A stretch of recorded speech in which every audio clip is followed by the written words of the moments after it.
अस्सलाम वालेकुम students. I hope so आप सब खैरियत से होंगे। पहले हमने पढ़ा था प्रॉपर्टीज़ ऑफ रेस्पिरेटरी सर्फेसेज, जहाँ से गैसेस का एक्सचेंज होता है। उसके बाद हम जो स्टार्ट करने जा रहे हैं वो हमारे पास है ह्यूमन रेस्पिरेटरी सिस्टम। ठीक है, कौन सा? Human respiratory system. Human respiratory system में कैसे गैसेस का एक्सचेंज होता है और कौन कौन से पार्ट इसमें इन्वॉल्व होते हैं, हम उसको पढ़ेंगे।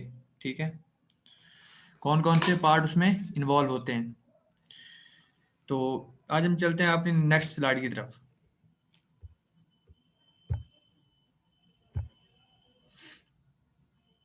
अच्छा, first of all respiratory system के फंक्शंस क्या क्या हैं। ठीक है, रेस्पिरेटरी सिस्टम के फंक्शन में जो पहला फंक्शन है वो है गैसेस को एक्सचेंज करना। ठीक है, गैसेस को एक्सचेंज उसने किस किस के दरमियान करना है? लंग्स में, लंग्स के थ्रू उनका एक्सचेंज होता है between the environment and the body. ठीक है, एक रेस्पिरेटरी सिस्टम का फंक्शन ये है। और दूसरा दूसरा फंक्शन, जो गैस जो एयर उसके अंदर इंटर होती है एक इन्वायरमेंट से एक बॉडी के अंदर, एक इन्वायरमेंट से बॉडी के अंदर, उस एयर को प्योरीफाई करना। प्योरीफाई का मतलब क्या है कि उस एयर के अंदर अगर कोई पार्टिकल्स, कोई डस्ट, कोई पैथोजेंस वगैरह हो उनको रोकना। ठीक है, एयर को प्योर करना। उसके बाद वार्म करना। वार्म का मतलब क्या है? उसको गर्म करना। फॉर एग्जांपल अगर हम बात करते हैं कि हमारा बाहर इन्वायरमेंट के अंदर टेम्परेचर है 50 सेल्सियस या 10 सेल्सियस, और बहुत सर्द इलाकों में इससे भी कम टेम्परेचर होता है। ठीक है, तो वहाँ मतलब जो एयर इंटर होती है वो बहुत ठंडी होती है। ठीक है, उसको वार्म करना। ठीक है, वार्म इसलिए करता है ताकि वो हमारे बॉडी टेम्परेचर के मुताबिक अपने आप को, बॉडी टेम्परेचर में कोई ऐसी तब्दीली पैदा ना करे। और ह्यूमिडिफाई करना, ह्यूमिड करती है उसको वार्म के साथ इनकमिंग एयर को। ठीक है, और नेक्स्ट इसका फंक्शन ये है कि ये कार्डियोवैस्कुलर सिस्टम के साथ डिफरेंट फंक्शन परफॉर्म करती है। डिफरेंट फंक्शन परफॉर्म करने का मतलब क्या? देखो, कार्डियोवैस्कुलर सिस्टम का काम क्या है? ब्लड को ले जाना पूरी बॉडी के अंदर। ठीक है, और वो ब्लड यही ऑक्सीजन भी लेके जाता है, और ये ऑक्सीजन कहाँ से लेता है? वो लंग्स से जाके लेता है। ठीक है, तो लंग्स किसके साथ वर्क कर रहे होते हैं? कार्डियोवैस्कुलर सिस्टम के साथ भी वर्क कर रहे होते हैं। अब नेक्स्ट नेक्स्ट हमारे पास है ऑर्गन्स ऑफ रेस्पिरेटरी सिस्टम। एक ह्यूमन के अंदर जो रेस्पिरेटरी सिस्टम, उसमें कौन कौन से ऑर्गन्स इन्वॉल्व होते हैं? पहला उसके अंदर नोज है, दूसरा फेरिंक्स, लैरिंक्स, ट्रेकिया, ब्रोंकाई और एल्वियोलाई एंड पेलंग्स के अंदर होते हैं। ठीक है, अब हम इनको स्टेप बाय स्टेप पढ़ेंगे। ठीक हो गया? स्टेप बाय स्टेप पहला हमारे पास आ जाता है नोज। नोज नोज जो होता है ये एक्सटर्नल विजिबल पार्ट है हमारे रेस्पिरेटरी सिस्टम का। ह्यूमन के अंदर नोज, हम उसको फिजिकली विजिबली भी देख सकते हैं कि बाहर की तरफ होता है। ठीक है, और ये पहला पार्ट है जहाँ से रेस्पिरेटरी सिस्टम स्टार्ट होता है। ठीक, यहाँ से एयर इंटर होके हमारे बॉडी के अंदर जाती है। अगर हम बात करें नोज की, तो नोज के बाहर की तरफ एक्सटर्नली दो नॉस्ट्रिल्स होते हैं। ठीक है, नॉस्ट्रिल्स। अगर हम इन नॉस्ट्रिल्स से इनसाइड अंदर की तरफ मूव करें तो एक कैविटी होती है जिसको कहते हैं नेजल कैविटी।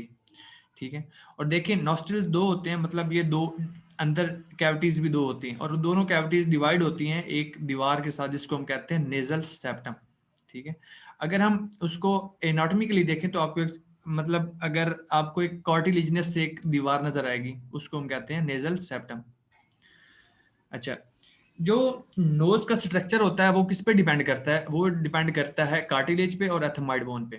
ठीक है, एथमाइड बोन जैसे कि हमारा विजिबल पार्ट है, पहले हमारा कार्टिलेज होता है, अगर हम हाथ लगा के देखो उसके पीछे एक सख्त बोन स्टार्ट होती है, उसको कहते हैं एथमाइड बोन। ये दो स्ट्रक्चर ऐसे होते हैं जो हमारे नोज के फीचर्स, जो हमारे नोज का फीचर बनाते हैं। ठीक है, एक स्ट्रक्चर बनाते हैं।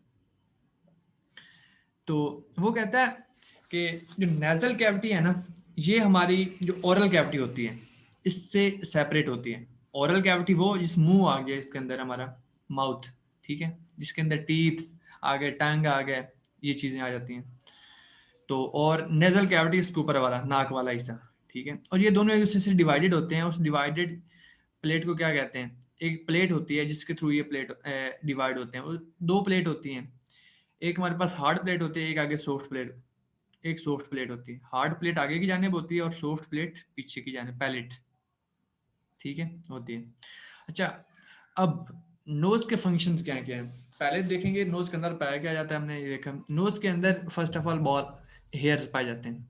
उन हेयर्स का काम क्या होता है, उन हेयर्स का काम होता है कि जो एयर दाखिल होती है हमारी बॉडी के अंदर नोज के थ्रू, उस एयर के अंदर अगर कोई पार्टिकल्स हैं, कोई पैथोजेंस हैं, वो क्या करते हैं, वो एयर के साथ लग के वहीं पे रुक जाते हैं, वो आगे एयर फिल्टर होके आगे जाती है, ठीक है।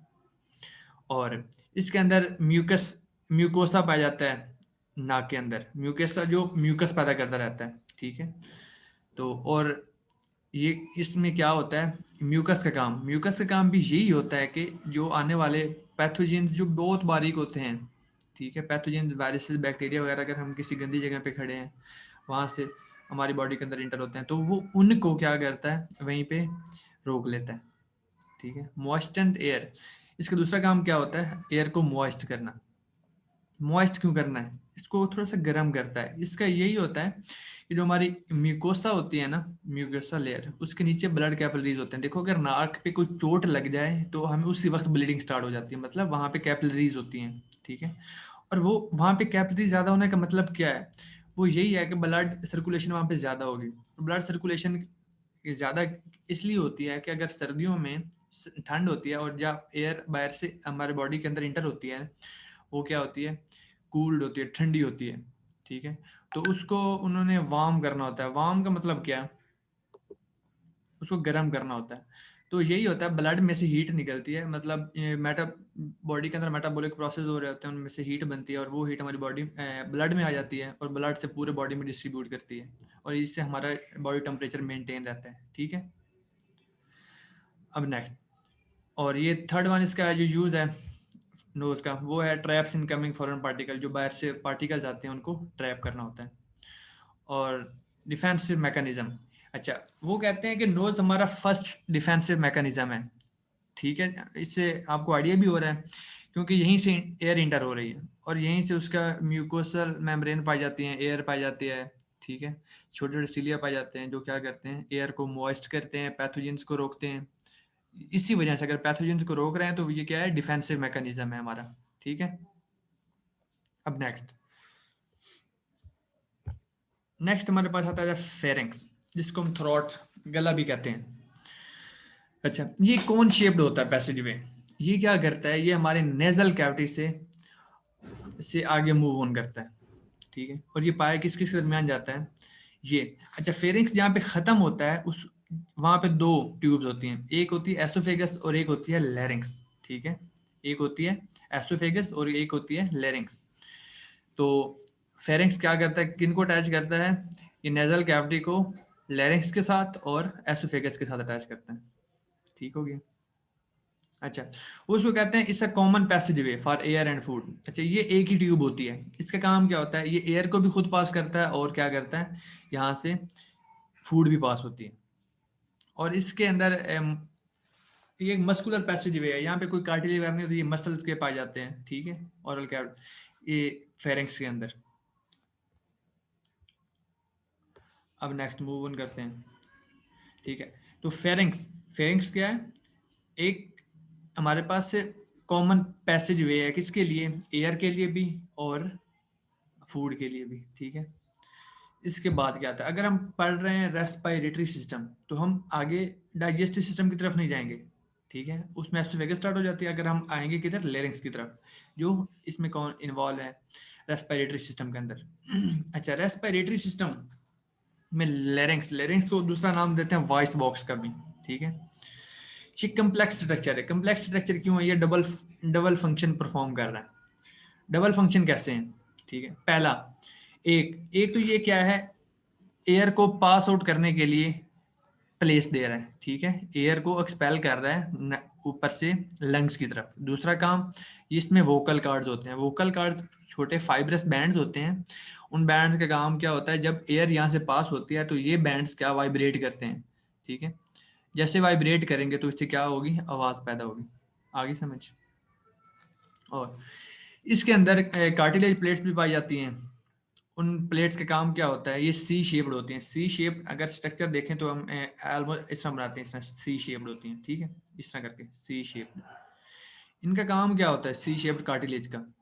इनका काम ये होता है कि ये जो ट्यूब होती है लेरिंग्स, उसको कोलैप्स नहीं होने देते, ठीक है। कोई ऊपर बर्डन आ जाए तो क्या उसको उसकी ओरिजिनल पोजीशन में रिस्टोर कर लेते हैं। रिस्टोर मतलब कि सांस बंद होने से बचाते हैं। इन कार्टिलेज का मेन काम होता है। उन इन कार्टिलेज के ऊपर मसल्स भी होते हैं, ठीक है। अच्छा, जो क्या इसमें एक वर्ड यूज करते हैं ग्लोटिस। क्या? ग्लोटिस। अच्छा, लेरिंग्स में दो वर्ड यूज होंगे, ग्लोटिस और एपिग्लोटिस। लेरिंग्स के ऊपर जहाँ पे लेरिंग्स स्टार्ट हो रही है फेरिंग्स के बाद, उस ओपनिंग को कहते हैं glottis, opening between vocal cords, ठीक है। उस ओपनिंग को कहते हैं हम ग्लोटिस कहते हैं। अच्छा, इस ग्लोटिस के ऊपर एक कार्टिलेज स्ट्रक्चर होता है जिससे कहते हैं एपिग्लोटिस। उस एपिग्लोटिस का काम क्या होता है? ये हमें, अगर हम अपने थ्रोट को देखें तो ये हमें विजिबल, हमें नज़र भी आता है। कुछ खा रहे हैं तो आगे पीछे एक छोटी सी हमारे गले में मूवमेंट होती है जो हम बाहर से भी देख सकते हैं, अगर कोई हमारे सामने बंदा बैठ के खा रहा होता है, ठीक है। उसको एपिग्लोटिस कहते हैं। एपिग्लोटिस का काम क्या होता है? एपिग्लोटिस होता किन के ऊपर है? एक तो लेरिंक्स के ऊपर होता है, दूसरा एसोफेगस के ऊपर होता है। जब हम कोई चीज़ खाते हैं, कोई चीज़ खाते हैं, फॉर एग्जाम्पल पानी पिया है या रोटी खाई है, ठीक है, खाना या हमने पानी पिया है, तो ये क्या करता है, वो इस तरह मूव करता है कि वो हमारे जो लेरिंक्स होती है उसको ऊपर कवर कर लेता है, ठीक, इधर आ जाता है। और जब हम कोई चीज़ निगल लेते हैं, खा लेते हैं, तो वो क्या करता है, वो वहाँ से मूव करके एसोफेगस के ऊपर चला जाता है, एपिग्लोटिस, ठीक हो गया। तो ये क्या करता है, एपिग्लोटिस का काम क्या होता है? वो ये करता है कि खुराक की एंट्री को प्रिवेंट करता है, रोकता है, कहाँ से? लेरिंक्स में इंटर ना हो। अगर खुराक का कोई भी छोटा पार्टिकल हमारे सांस वाली नाली, ये लेरिंक्स में इंटर हो गया, तो वो क्या करेगा, उससे खांसी स्टार्ट हो जाती है और अंदर जाके इन्फेक्शन भी हो जाता है, ठीक हो गया। अब नेक्स्ट मूव ऑन करते हैं। अच्छा, लेरिंक्स के बाद आता है ट्रैकिया। पहले हमने क्या पढ़ा था? नेजल कैविटी थी। नेजल कैविटी में पहला कौन था? नॉस्ट्रिल्स, नेजल कैविटी, उसके बाद फेरिंक्स, फेरिंक्स के बाद लैरिंक्स, लैरिंक्स के बाद आ जाता है ट्रेकिया। उसको वाइंड पाइप भी कहते हैं। वाइंड पाइप का मतलब क्या होता है कि उसमें से हवा गुजर रही है, ठीक है। तो ट्रेकिया कहाँ पाया जाता है? ट्रेकिया लेरिंक्स और ब्रोंकाई के दरमियान पाया जाता है, क्योंकि ट्रेकिया के बाद क्या होती है? ब्रोंकाई होती है। इनमें भी सिलिएटेड म्यूकोसा होता है, म्यूकोसा मेम्ब्रेन होती है। उस म्यूकस मेम्ब्रेन का काम क्या होता है? वो म्यूकस पैदा करती रहती है। उस म्यूकस का काम क्या होता है? जो आने वाली एयर है ना ट्रेकिया के अंदर, जहाँ से एयर गुजरती है, उसमें अगर कोई पार्टिकल्स, कोई चीज़ें पाई जाती हैं तो वो उनको रोकता है, ठीक है, म्यूकोसा उनको रोकता है ताकि ये आगे हमारे लंग्स के अंदर ना इंटर हो जाए, ठीक है। एयर को मॉइस्ट करता है, वार्म करता है, और इनकमिंग एयर को, ठीक है। और यही होता है बाद औक़ात अगर हमारे ट्रेकिया के अंदर कोई पार्टिकल्स वगैरह, जैसे हम मतलब किसी गंदी जगह पे खड़े हैं, डस्टबिन वाली जगह पे, या कोई धुआं वगैरह आ रहा है, हमारे सांस के जरिए अंदर जाता है, या कहीं मतलब धूल वगैरह, मिट्टी वगैरह उड़ रही हो तो हमारे सांस के जरिए हमारे अंदर जाती है, तो वो ट्रेकिया के अंदर क्या होता है, म्यूकोसा उसको रोक लेते हैं। और इसी वजह से बाद में खांसी होती है थोड़ी बहुत। उस खांसी का मतलब क्या होता है कि ट्रेकिया के अंदर जो डस्ट पार्टिकल्स रुके पड़े हैं उनको खांस के हम बाहर निकाल दें। खांसी में यही होता है कि जो हमारा स्पूटम होता है वो गंदा सा होता है, वो उसमें ये पार्टिकल्स होते हैं, ठीक है। वो यही बात कर रहा है, expels mucus loaded with dust and other debris away from the lung. वो डस्ट और अदर डेब्रिस जो हमारे सांस के जरिए अंदर जाता है उसको बाहर निकाल देता है। और ये इसमें भी सी शेप्ड कार्टिलेज होते हैं, वो भी ट्रैकिया को कोलैप्स करने से बचाते हैं ताकि पाइप बंद ना हो। अगर ट्रैकिया की लेंथ की बात करें तो वो होती है 10 से 12 सेंटीमीटर लॉन्ग होता है, और इसकी विड्थ होती है 2 सेंटीमीटर, ठीक है। अच्छा, यही protect respiratory surfaces from accumulation of foreign particle. Respiratory surface हमारी क्या थी? वो हमारी थी एल्वियोलाई, ताकि एल्वियोलाई के अंदर, एल्वियोलाई से ये पहले आ रहे हैं ऊपर की तरफ, ट्रेकिया आ रही है, तो ट्रेकिया का काम क्या है? ये जो फॉरेन पार्टिकल्स हमारी सांस के जरिए अंदर आ रहे हैं उनको रोकता है ताकि ये जाके रेस्पिरेटरी सर्फेसिस को जाके ना खराब करें। अब नेक्स्ट मूव ऑन करते हैं। अच्छा, रेस्ट ट्रेकिया के बाद आता है ब्रोंकाई, ठीक है। ये कैसे बनता है? एक ट्रेकिया की ट्यूब दो ट्यूब में डिवाइड हो जाती है। उनको जब दो ट्यूब में डिवाइड होती है उनको कहते हैं ब्रोंकाई। ब्रोंकाई दो होते हैं, एक होता है राइट, एक होता है लेफ्ट। जो राइट होता है वो राइट लंग्स में चला जाता है, और जो लेफ्ट होता है वो लेफ्ट लंग में चला जाता है, ठीक है। और इसमें थोड़ा सा डिफरेंस है, जो राइट ब्रोंकाई होती है ना, थोड़ा सा उसका लार्ज डायमीटर होता है, डायमीटर लार्ज होता है, लेकिन उसकी लेंथ शॉर्ट होती है ब्रोंकास से, लेफ्ट ब्रोंकाई से। ठीक है, लेफ्ट ब्रोंकाई लेंथ में ज्यादा होता है as compare to right bronchi, लेकिन राइट ब्रोंकाई का डायमीटर थोड़ा ज्यादा होता है। ठीक है, वो ये कहता है तकरीबन जो ब्रोंकाई होती है ना, ये भी ट्रेके की तरह होती है, इसमें सी शेप कार्टिलेज होते हैं। अच्छा, आगे ब्रोंकाई दोनों डिवाइड होके क्या किधर चले गए, एक राइट लंग में चला गया और एक लेफ्ट लंग में चला जाता है। ठीक है, इस तरह करके। तो आगे ये फर्दर डिवाइड होते होते छोटी ब्रांचेस बना जाते हैं। ठीक है, ब्रांचेस बना के ये लंग्स के अंदर इंटर हो जाते हैं। ब्रोंकाई के बाद ये डिवाइड होते होते ब्रोंकाई आगे छोटी ब्रांचेस बनाते हैं, जिनको कहते हैं ब्रोंक्यूल्स। ब्रोंक्यूल वही, इसके आप पहला पॉइंट देखें तो smallest branches of bronchi, bronchi की स्मॉलेस्ट ब्रांचेस कहते हैं। अच्छा, जो ब्रोंक्यूल्स होते हैं, जो ये खत्म कहाँ पे होते हैं, ये एंड पे खत्म होते हैं एल्वियोलाई के अंदर। ठीक है, एल्वियोलाई में जाके खत्म होते हैं, आखिरी पार्ट टर्मिनेट वहाँ पे होते हैं। और इनमें सी शेप कार्टिलेज नहीं होता, इनमें स्मूथ मसल्स होते हैं। और क्यूबाइडल एपिथेलियम, एपिथेलियम एक लेयर होती है एपिथेलियम टिश्यूज की, वो क्या करती है, इसको प्रोटेक्ट करती है। ठीक है, और इसका डायमीटर जो होता है वो ब्रोंक्यूल्स का 1 मिलीमीटर होता है, ये से भी लेस होता है डायमीटर, मतलब इनकी विड्थ। इसमें कार्टिलेज नहीं होता। ठीक है, इसमें कार्टिलेज नहीं होता, ये डिफरेंस है ब्रोंक्यूल्स का। अब नेक्स्ट मूव ऑन करते हैं। ब्रोंक्यूल्स जो कहाँ पे एंड होते हैं, एल्व्यूलाई। एल्व्यूलाई क्या होता है, एक सैक शेप्ड स्ट्रक्चर होता है, सैक, इस तरह सैक होता है। ठीक है, एक थैला सा होता है। और वहां पे जाके क्या होता है, गैसेस का एक्सचेंज होता है। एयर इंटर हुई कहाँ से, हमारे नॉस्ट्रिल से, नॉस्ट्रिल से नेजल कैविटी में, नेजल कैविटी से फेरेंक्स में, फेरेंक्स से लेरिंक्स में, लेरिंक्स से ट्रेकिया में, ट्रेकिया से ब्रोंकाई में, ब्रोंकाई से ब्रोंक्यूल्स में एयर आ गई, ब्रोंक्यूल्स से अब कहाँ पे आ गई, एल्व्यूलाई के अंदर। एल्व्यूलाई वो सरफेस है, ये कहाँ पे होती है, ये हमारे लंग्स के अंदर एल्व्यूलाई होती है। ठीक है, इन एल्व्यूलाई का काम क्या होता है, ये गैसेस को एक्सचेंज करती हैं। इन एल्व्यूलाई के ऊपर ब्लड सप्लाई होती है, ब्लड सप्लाई। ठीक है, इनकी बाहरली एक्सटर्नल सरफेस पे ब्लड की वेसल्स होती हैं।